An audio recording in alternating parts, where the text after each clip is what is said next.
Our challenge here were 4 questions. Lessons about your experience in the struggle for civil rights locally and nationally, why it seems that more things change, the more they stay the same, how in your opinion do we account for why progress has been so elusive, what are your perceptions of the current state of civil rights and race relations in what some have claimed is a new post-racial environment, and then what suggestions do you have regarding how we might better educate and motivate our young people about the ongoing struggle. And I'm going to start with what seems to be the wisest of us, and that's Reverend Peters. Well, thanks. You're very kind. I appreciate it. There's a lot of wisdom here, not only on the stage, but in the audience. And it's been a joy to deal with some of these subjects. Some of you know where I come from in the civil rights movement. I was born in the deep south city of Washington, D.C.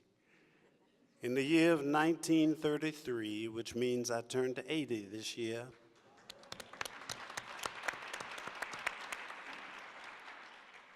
And maybe you don't know it, but we had all black schools and all black everything. You could not, I never went to school with white people until I was in college, because the city of Washington, D.C. was deeply segregated.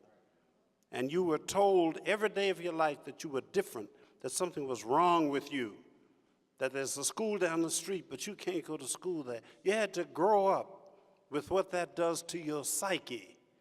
And that was a terrible thing to do to a young kid who was kind of talented and loved poetry and learned the poems of James Weldon Johnson and Keats and Keating and all of those things, but at the same time had to walk down the streets of Washington and see those words printed on the buildings, but they didn't mean me.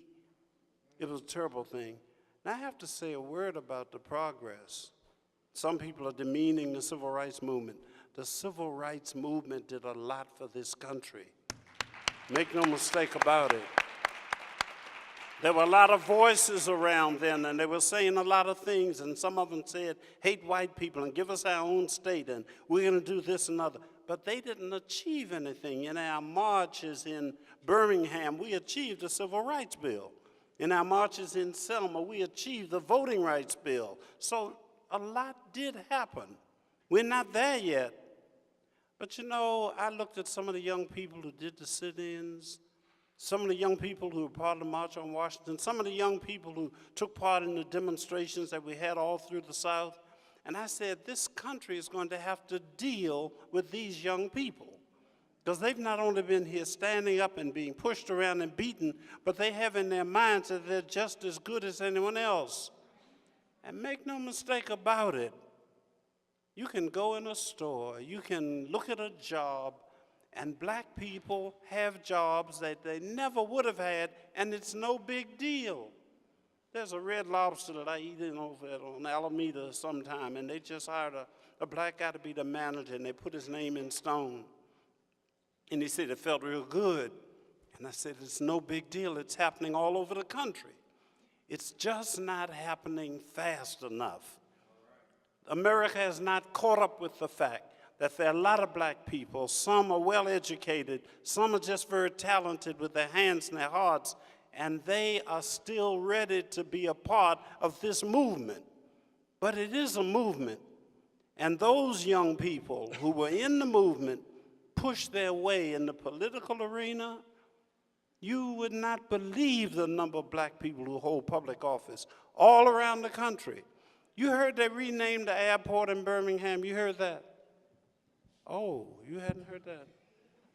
The most hated man in Birmingham was Reverend Fred Shuttlesworth, because he was in charge of the movement there. Bull Connor called him all kinds of names. Well, time has passed. And with the Voting Rights Act, the city council in Birmingham was majority black, and they renamed the airport to the Fred Shuttlesworth International Airport.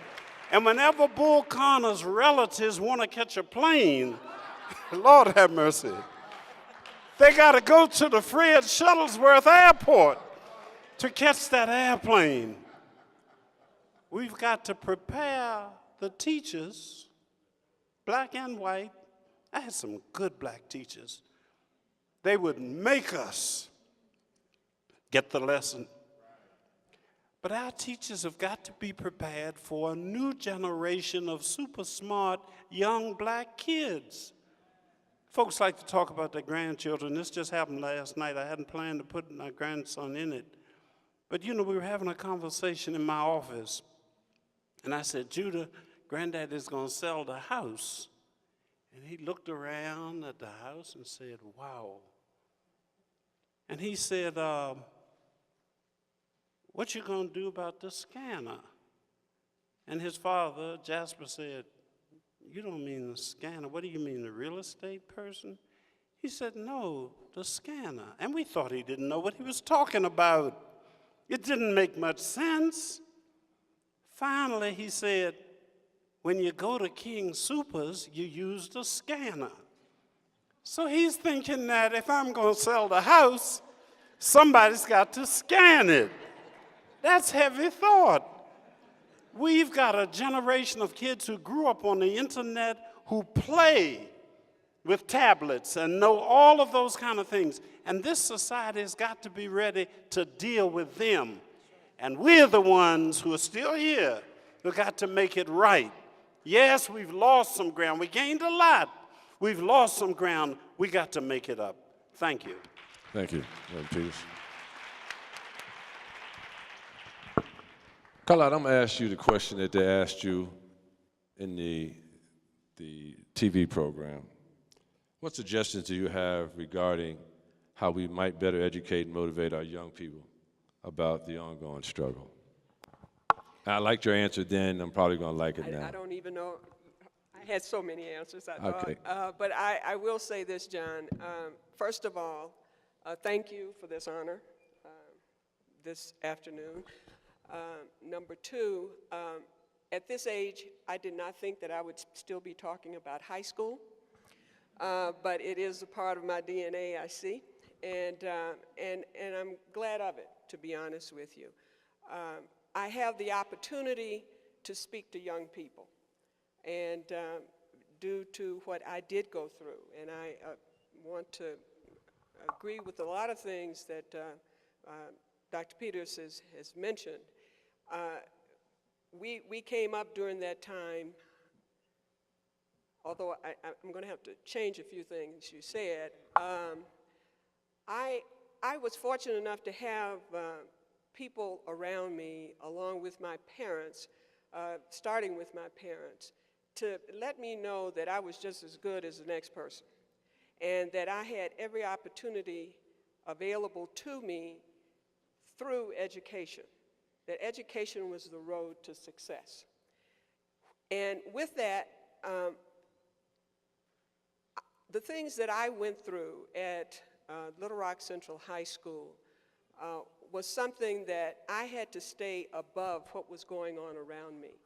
And because of because of the teachings that I had there, that my parents had given me, reinforced by those black teachers, reinforced by my black community, and my church. Those were the things that made me as I stand today. With that, I try to take that and build upon it, and I did build upon it. Brown versus Board of Education was something that was very key to this 12-year-old person because of what I learned at home and what I was hearing every day.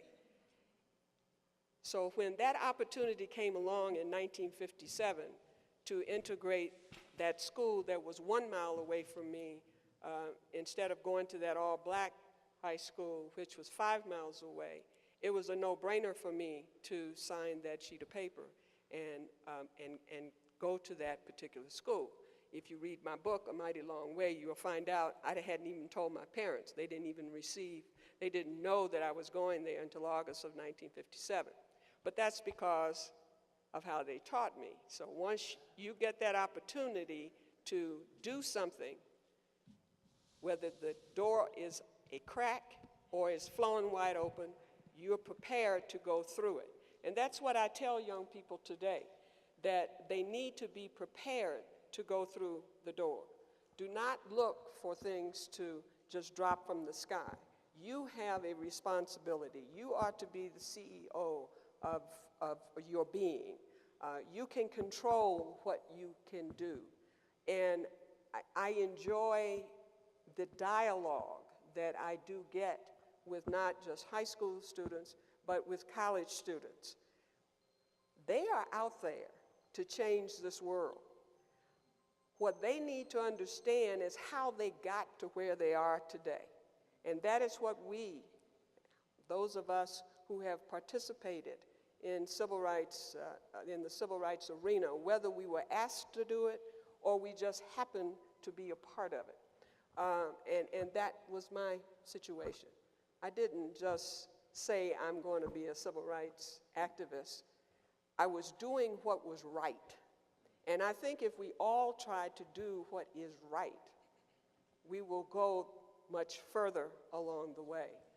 I'm not sure, John, if I have hit on some of what I said on C-SPAN. I was very impressed with the 400 students that I spoke to there. It was at the museum in Washington. They are interested in doing the best that they possibly can with the various nonprofit organizations that are supporting them. And one of the things that I did say to them, you know, Facebook and Twitter and all of this other high technology, social media thing that is going on today is okay, but I would prefer for them to put a name of somebody in that Google and learn something about various people. I will give you an example. The Butler. I happen to know the writer of that book. I got information and I read the book. And the movie is a little different from the book. But let me tell you something.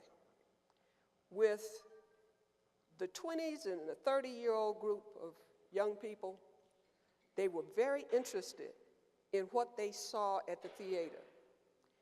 And two mentioned to me individually in different settings who said that they went to the internet and put in certain names so that they could learn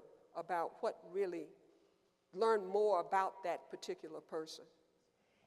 That is educating our people. That is educating all people, not just African Americans, Asian Americans, Hispanics, everyone. That is one, we're out there now. The internet has a lot of information, and we need to encourage that. As a grandparent, as a parent, as an uncle, aunt, whatever, you have a responsibility to those kids to try to encourage them to learn in whatever environment that makes them feel comfortable, because they can learn and they will learn. But we have to kind of get away from what we normally do. I had one young lady who's going to run for an office here, and she called and asked for some support.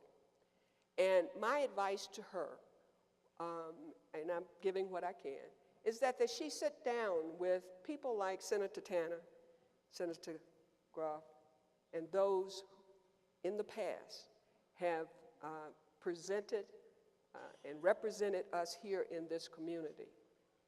And I said, now listen to what they have to say.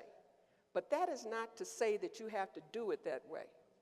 You got to move from the 20th century over into the 21st century. And to do that, you need a strong foundation. Get what they can give you, and then tweak it to what you are accustomed to doing. Thank you.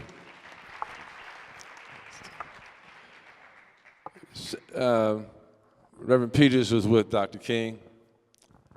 Carlotta was with the Little Rock Nine. Our next speaker went to school with Lincoln. Okay? and he survived. He's still with us now. But many of us, when we talk about teaching, we talk about black history, we talk about a great education, a lot of folks start with Regis Groff. Even though there were other teachers before him, everybody talks about Mr. Groff as being one of my favorite teachers.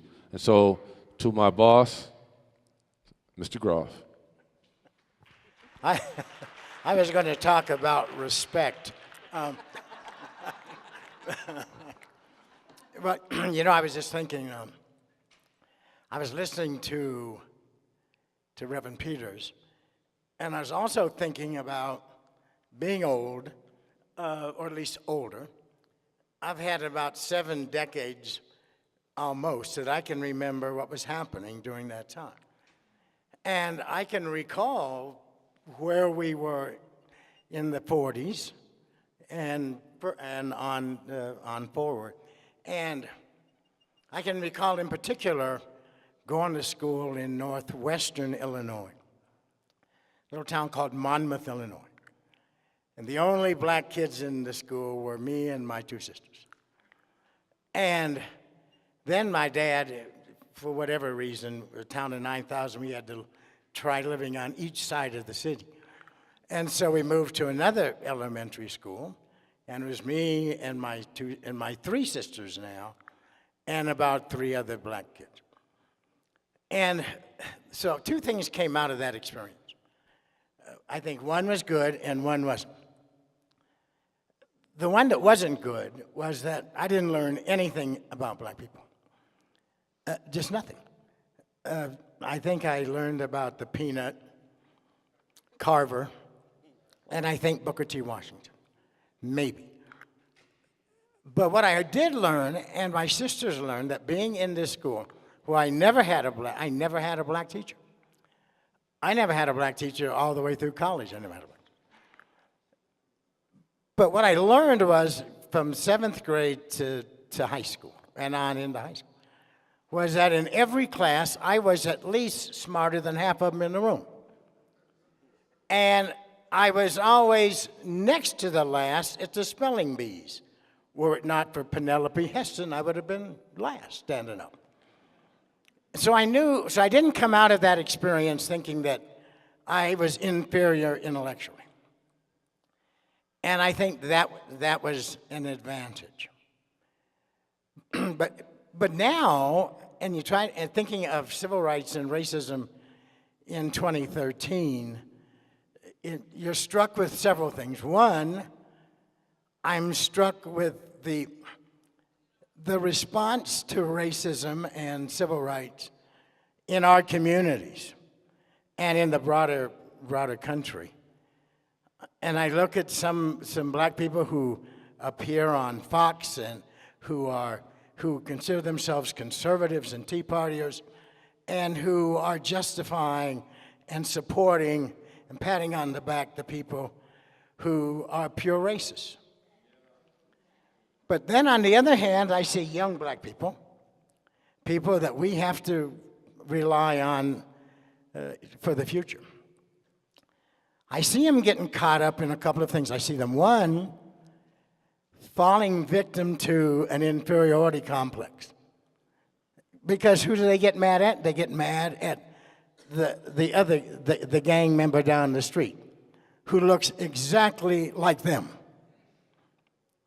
But they're mad at him because he, for some perceived intrusion into my neighborhood or my block versus your neighborhood or your block. And the system is letting that play itself out. Oh, they say that they care.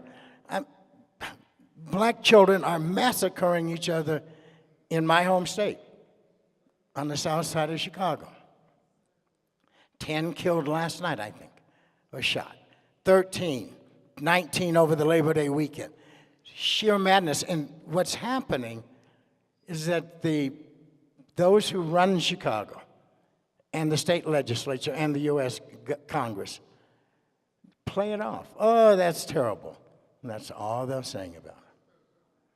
They're not doing anything more to find out what it is that causes a young black child to think that his enemy is the black child that lives around the corner. And that is what distresses me. The civil rights that we have, we can fight those, and we're going to fight them. We're going to fight. Black people showed conservatives who tried to suppress the vote a year ago that you got to do better than that, because we're going to vote if we have to stand up all night long. And that's exactly what they did, and that's how Obama was reelected. And if I might just deviate a second, and regarding Obama, I heard Walter mention, well, he didn't throw much into the black community. Well, every time he threw it into Congress, what happened? They threw it right back at him. Have you ever in your life seen such overt racism as exists in the United States Congress and across the airways and all of this right-wing nonsense that you hear on talk radio and the Tea Partiers? I was watching Ann Coulter. She called the president a monkey 3 times last week. A monkey, to the point where even Hannity said, "Are you trying to be provocative?" I mean, it was so obvious, and people buying it. So the racism hasn't gone anywhere. And Obama's presence in the White House has brought it all out. The question is, what do we do about it as a black community, Hispanic community?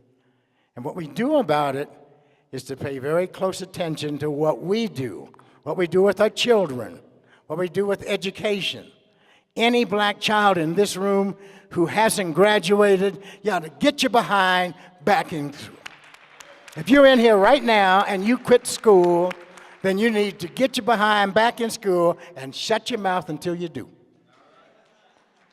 Because you're falling victim. You are letting the system victimize you. And as was mentioned in the last panel, there's no jobs out there. If you don't have at least a high school diploma, you can forget them. So we have to take care of our own. We have to make sure that every black child learns 2 things growing up. 1, your job is to go to school and be as smart as you can be. And your requirement is that you respect yourself and you respect others. Thank you, Senator. That's all that's required.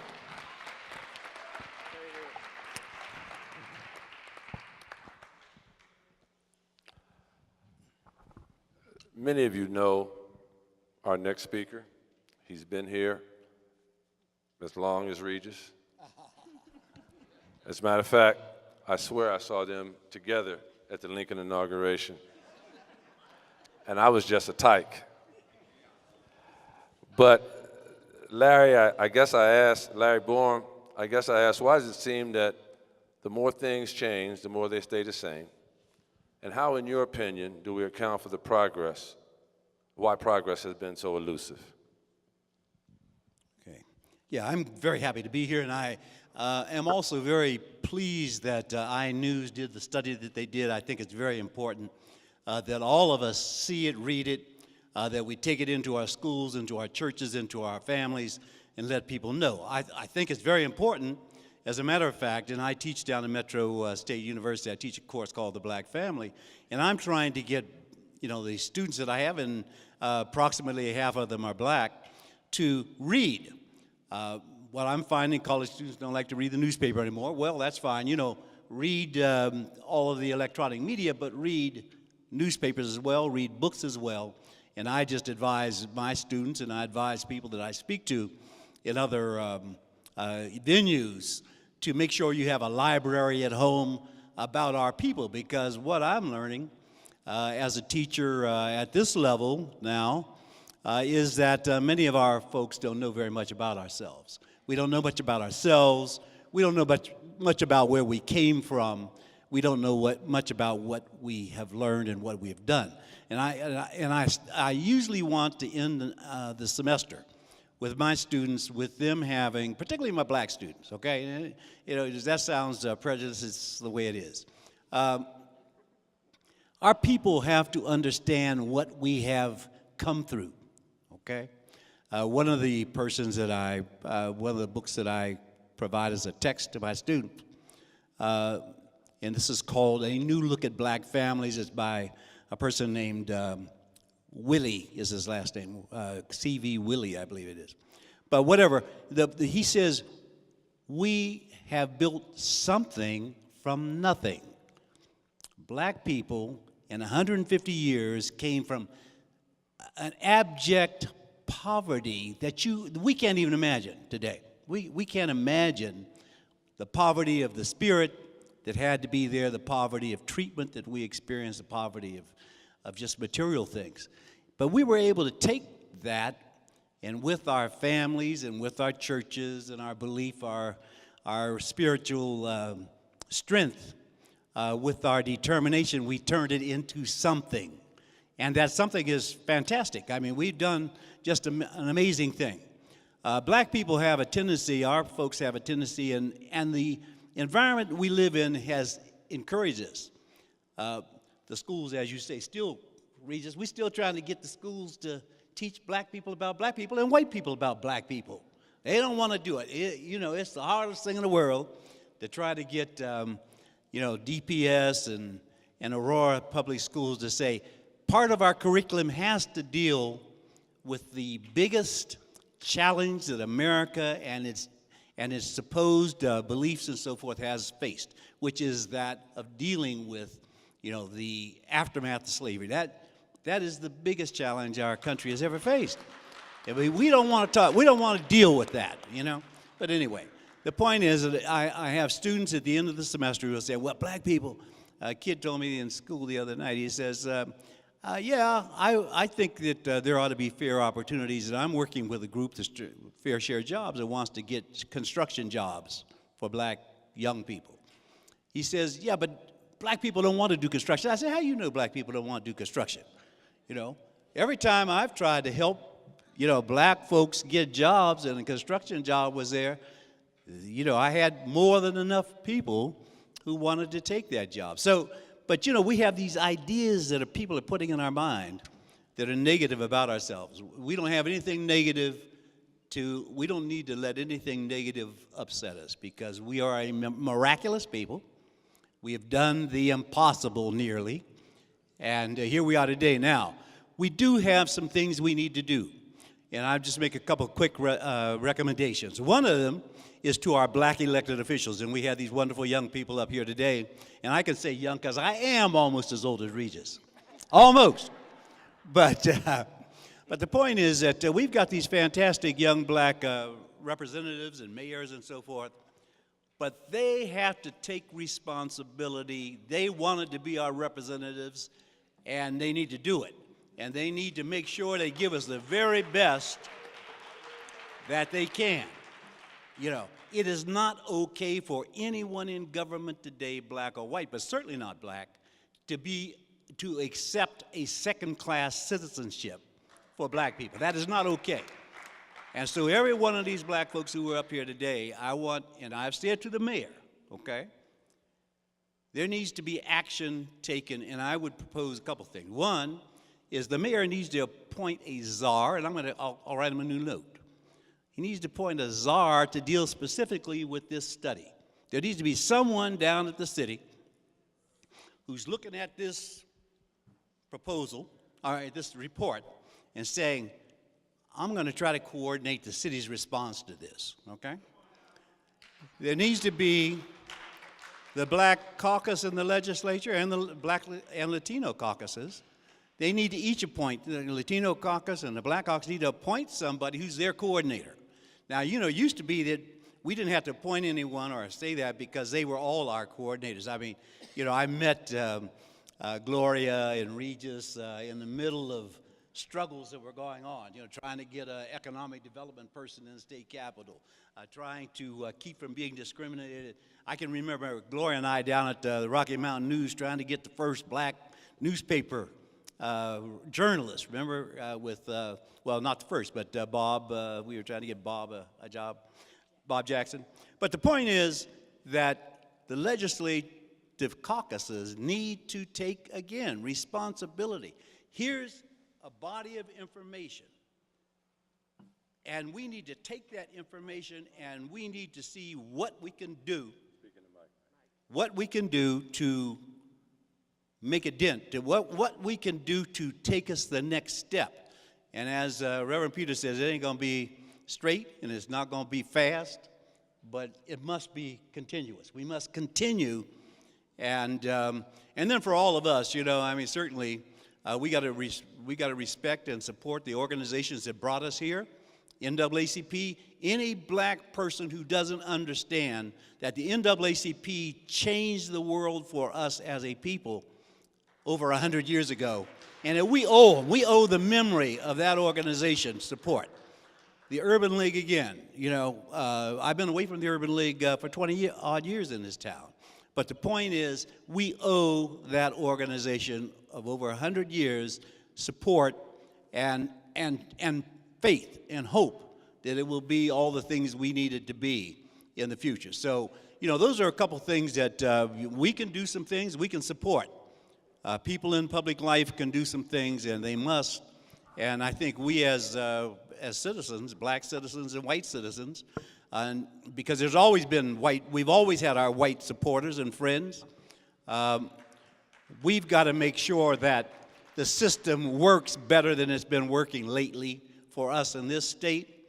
And, you know, the Colorado Black Roundtable has given us an opportunity to review.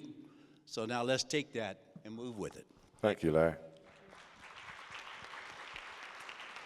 Larry just mentioned the fact that we should be supporting the NAACP and all of our black community organizations. But our next speaker is, when she called and said, you know, I'm not sure how much civil rights experience I have because I'll probably be the cutest one on the panel except for Dorothy and Carlotta. And so having said that, Rita is without a doubt one of the up-and-coming young stars in our community. She's an attorney, she's a go-getter, she's a mom, she works very hard, and she has a lot to say, and she does a lot. And I guess the question I'm going to pose to you is similar to the one I posed to Carlotta. What suggestions do you have regarding how we might better educate and motivate our young people about the ongoing struggle? Okay. Thank you very much. First, I want to thank all of you all for forging the way for us. If it wasn't for you, we wouldn't be here. I wouldn't have a college degree. I wouldn't have a law degree. A lot of us wouldn't have the jobs that we have now. We wouldn't have the homes that we have now. So my answer to that is we need to go back to basics. My mom and dad were from Oklahoma and Texas, and I think we should go back to the model of Tulsa. We got to go back to supporting our own, having our own, bringing them back into the community, supporting our black teachers, our black lawyers, our black accountants, the black churches. I think we need to start there. And then we can go from there and go back out and support our other groups. But right now, we're suffering. We're not doing enough in our community. We need to bring it back to our community and say, this is where we started, and this is where it all comes from. If we don't have a strong black community, we don't have anything, and that's where we're at now. And I just want to thank you all again for recognizing the NAACP as the nation's oldest organization, but that's not enough. We need to support all of our organizations, as well as fraternities, sororities, churches. We need to get involved, and I just don't see that now. And I don't mean to be negative, but I want to be real about it. I think here in Denver, and I say that because I'm a Denver native, George Washington graduate, G-Dub, and also a Spelman graduate. So shout out to the HBCUs. We have to make it a point to be responsible. So many times, a lot of my friends are like, we don't have anything to worry about. I got mine. And we don't. We don't have it. It could be taken away the next day. How many foreclosures do we have in this city? How many people have lost their jobs in this city? I mean, don't take for granted that that job you go to every day, that government job, is going to be there tomorrow, because it's not. So I think another thing we need to do is think about empowering black businesses, telling people that, you know what, it's okay. You can have your own business. You can start your own business. I have my own business, and believe me, I worked for law firms. I did all of that, and I didn't like it. I like being self-employed. I like being in control of my own destiny. So that's my take on it. Okay, thank you. Reverend Peters talked about the role of the black church in the civil rights movement. Our next speaker is the newly elected president of the Greater Metro Denver Ministerial Alliance. He is the pastor at True Life Baptist Church. He's a graduate of East High School. He's an angel. All right. But I thought it would be important to have Pastor Golston share his thoughts on the lessons about his experience in the struggle for civil rights locally and nationally. But I think just as important, what do you see going on in the role of the black church today in our community? Well, thank you, John. And I didn't realize at the time graduating from East as an East High angel in ministry had somehow a connection. I graduated in 1968, kind of at the peak of the civil rights movement. And I was a product of the affirmative action and received great benefit educationally as well as in terms of employment. And there were some very immediate results of affirmative action and coming up in that day and time. I think the focus on that time was transition from poverty to prominence, from lower class to middle class, from middle class to upper class. And I think that the focus at that time was very much on the immediate. And one of the things I think that we missed was in retrospect, I think one of the things that we missed was an opportunity to create a lasting legacy, When I think about it, we missed an opportunity educationally. You know, our children have not had pressed upon them the benefit of education. And by education, I'm not talking about just going to school. When I was coming up, my parents emphasized that the education was the way up and the way out. But it was not just about education from an academic standpoint, but it was also a matter that you had to be a certain way as a person, that you had to live a certain way, that you had to conduct yourself a certain way, that it was expected that if you were going to go out get a job, if you were going to be representative in the community, you had to walk a certain way, talk a certain way, dress a certain way, because you represented yourself and you represented the family. And I don't think that we really have that kind of emphasis nowadays, that we really need to not only impress upon our children, you need to finish high school, you need to finish college, and also you need to have some kind of trade, something whereby you can sustain the family. But it's just as important that you look a certain way and that you walk a certain way and that you talk a certain way, because you represent yourself, your family, and more importantly, your race. And so I think we need to really encourage our children to have a lasting legacy in terms of education. We need to really talk about the fact of having a lasting legacy financially. One of the things as a pastor that I experience is that many times people will come to the end of life and they have to be buried. And oftentimes I see that family and friends have to get together and take a collection, if you will, to be able to put that loved one away. And when you think about someone who has worked for 30, 40, 50 years in that situation, that's a travesty.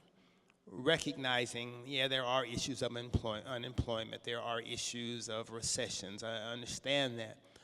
But the fact of the matter is that we need to be able to pass to our children a lasting legacy financially. There ought to be, amen. We ought to be able to leave an inheritance for our young people. We see other ethnicities do that all the time. Can you imagine what would it be like if somebody left you $50,000 or left you $100,000, what you could do with that, what kind of boost it would give to you in terms of possibly starting a business or making some kind of venture or buying a house, whatever the case might be. And so we need to think about that in terms of leaving a financial legacy for our children. And then we need to think about understanding what wealth is. We, for too long, have thought that wealth was something that either we wore it or we drove it. And we did not understand that wealth is about more than that.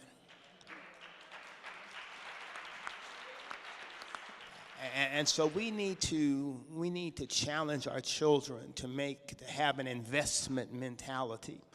You know, we talk about unemployment. We need to leave our children a lasting legacy and having them understand that not do you only need a job, but you need to be able to know what to do with the money that you make.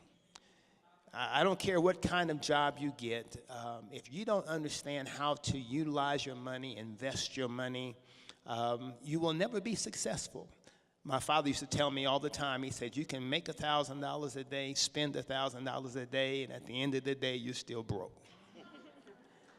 And so we need to make sure that we invest in our children and understanding that not only do you need to be employed, but you need to make good use of that employment in terms of investing it not just for yourself, but creating a lasting legacy for your children as well.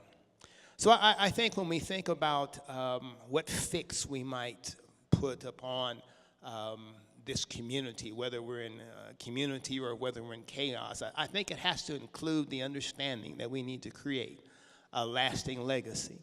One of the things I've seen here today is that we have a continuing legacy and hopefully a lasting legacy in terms of our legislators. It seems that's an area where we are seeing continuing progress, particularly here in the city of Denver. But I'm not sure that that's translating down into our communities and translating down into our homes individually. So we need to not only see that kind of progress going on legislatively, but we need to see that happening at a local level as well. And I believe, as a pastor, as a preacher, as the president of the Alliance, that the church can be the one, be the organization, along with others, that can educate people with the need to create a lasting legacy, that we're not just here for the present to enjoy the benefits, whatever they might be, but that we need to also recognize that we need to make sure that we make investments today that will stand the test of time. So that's my comment, John.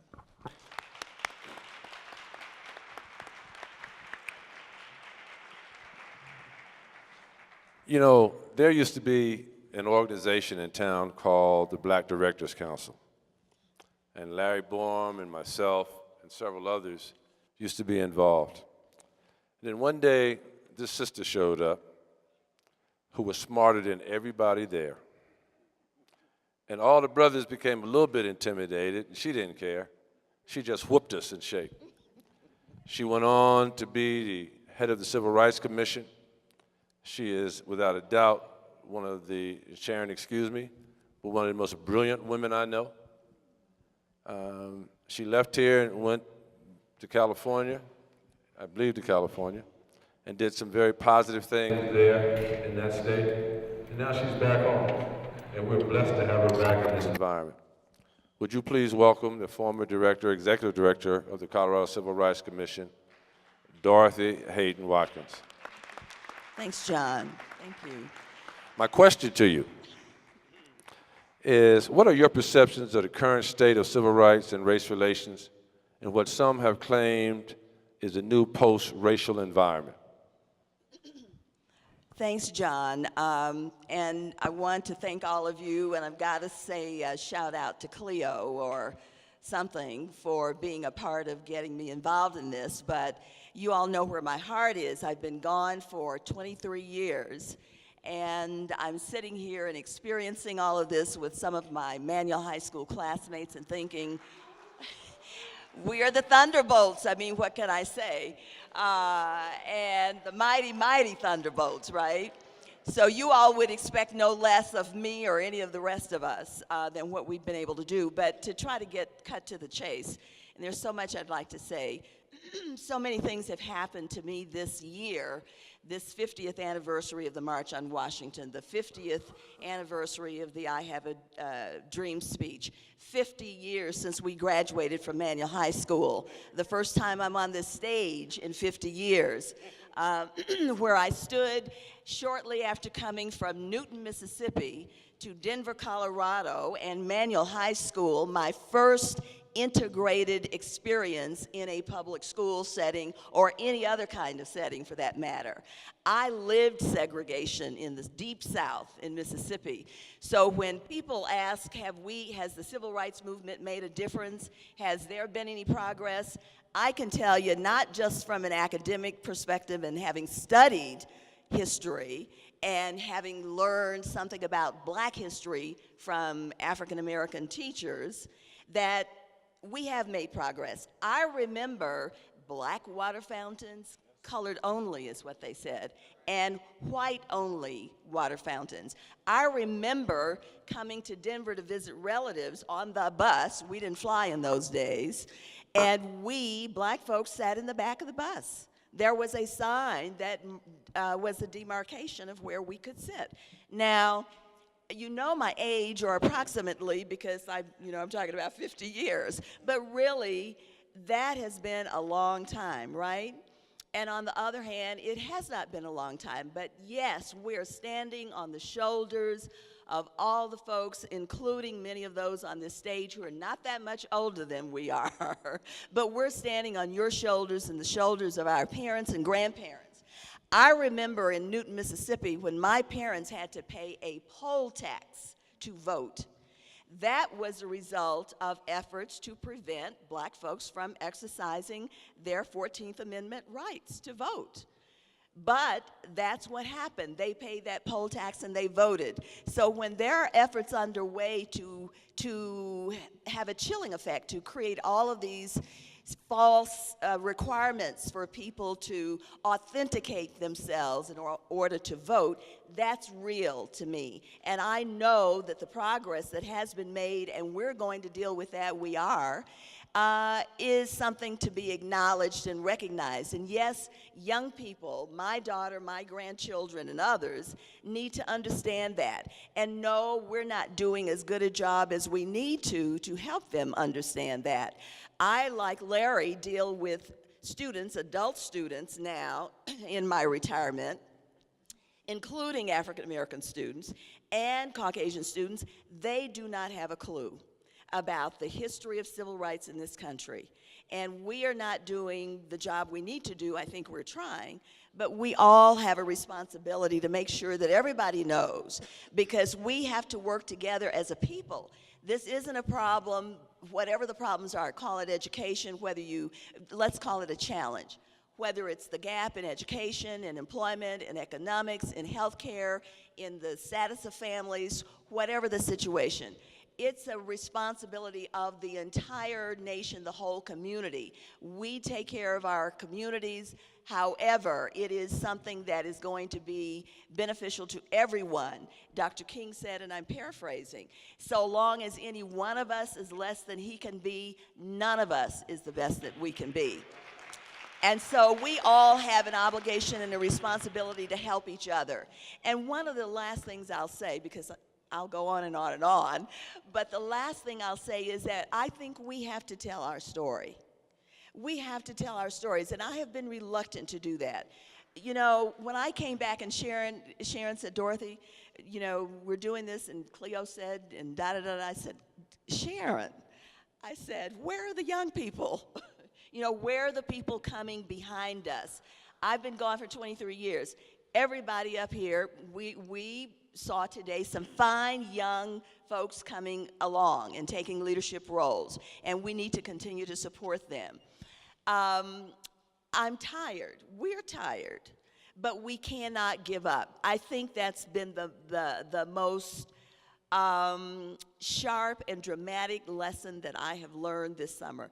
We have to keep doing whatever we can do. Our roles will be different, and we'll make some adjustments, and we won't always be in the forefront, but we have to keep working, and we have to support the young people that are coming behind us. We have to be informed, we have to read, we have to fight for legislation that will protect our rights. We have to fight against legislation that's intended to undermine and compromise our rights. We have to make sure that we're working together. Somebody else said that. We are too splintered. One of my classmates said, Dorothy, we're all over the place. Everybody's doing something different. There's no communication, coordination. We've got to work together. We're stronger when we work together as opposed to every little group or every entity doing its own thing. And then someone mentioned here, Larry, I think it was you, and those were great days of the Black Directors Council, weren't they? They were fun days, but we did some things. We really made a difference, I think. But then we do have to be accountable to ourselves and our community, and we have to hold other people accountable. We have a responsibility and obligation to make things right ourselves and move beyond thinking that someone else is going to fix it for us.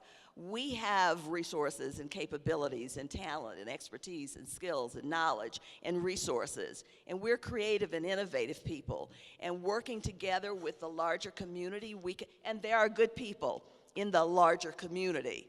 They are not separate from the rest of us. So that is my commitment to the extent that I'm able to do these things, and I appreciate being a part of this.